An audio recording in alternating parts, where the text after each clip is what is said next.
The rice merchant's disguise sang. In a small village nestled between lush green paddies, lived a wealthy rice merchant named Kofi.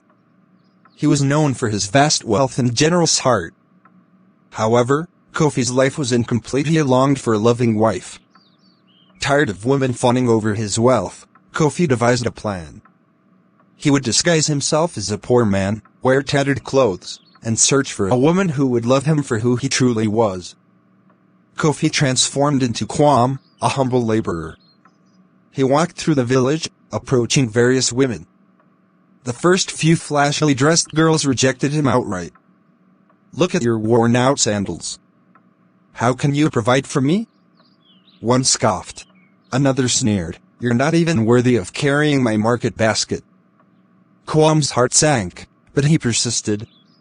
One afternoon, while walking through a quiet alley, he spotted a young maid scrubbing the floor. Her name was Adwoa. Adwoa's beauty shone not from expensive jewelry or fine clothes, but from her kindness and gentle spirit.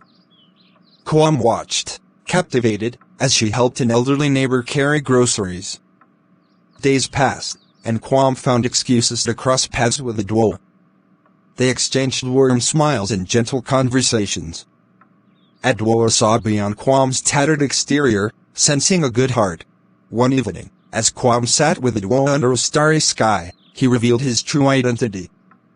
Adwoa's eyes widened, but her smile remained. "Why did you deceive me?" she asked, her voice tinged with curiosity. "I wanted someone to love me, not my wealth," Kofi explained. Adwoa's expression softened. "I loved Kwam, the kind laborer. But I also love Kofi, the generous rice merchant, if he promises to always stay true to himself." Kofi's heart overflowed. He proposed to Adwoa, and she accepted. Their wedding celebration brought the village together. As Kofi and Adwoa exchanged vows, the flashily dressed girls who had rejected Kwam looked on, regret etched on their faces. Kofi realized that true wealth lay not in gold or riches, but in the love and acceptance of a kind-hearted woman. Years passed, and Kofi's wealth grew, but Adwoa remained his greatest treasure. Together, they built schools, hospitals, and provided for the needy. The rice merchant's disguise had led him to the greatest fortune of all, love. As they sat on their porch, watching the sunset, Adwoa leaned into Kofi and whispered, "I'm grateful for Kwam, the poor man, who showed me the richness of true love." Years passed, and Kofi and Adwoa's love continued to flourish. They had 2 beautiful children, a boy and a girl, who inherited their parents' kindness and generosity. Kofi's business expanded, and he became one of the most successful rice merchants in the region.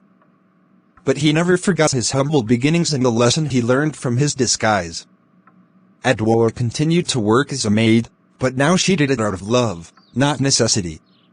She helped other women in the village, teaching them skills to improve their lives. Together, Kofi and Adwoa built a community center, providing shelter, education, and employment opportunities to those in need. One day, the flashily dressed girls who had rejected Kwam came to the community center, seeking help. Adwoa, with a warm smile, welcomed them and offered assistance.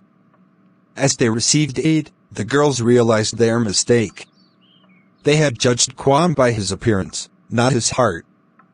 "Adwoa, we were blind," one of them said, tears streaming down her face.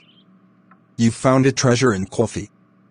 We're sorry for our foolishness." Adwoa forgave them, and Kofi welcomed them into their community. The girls learned valuable lessons about kindness, humility, and the true meaning of wealth. The story of Kofi and Adwoa spread throughout the land, inspiring others to look beyond material possessions and seek love, kindness, and compassion. And so, the rice merchant's disguise became a legend, reminding generations that true wealth lies in the heart, not in gold or riches. Years passed, and Kofi and Adwoa's love continued to flourish. As the sun sets on their village, Kofi and Adwoa lives on, a shining example of the enduring power of love, fear of God and kindness. The end.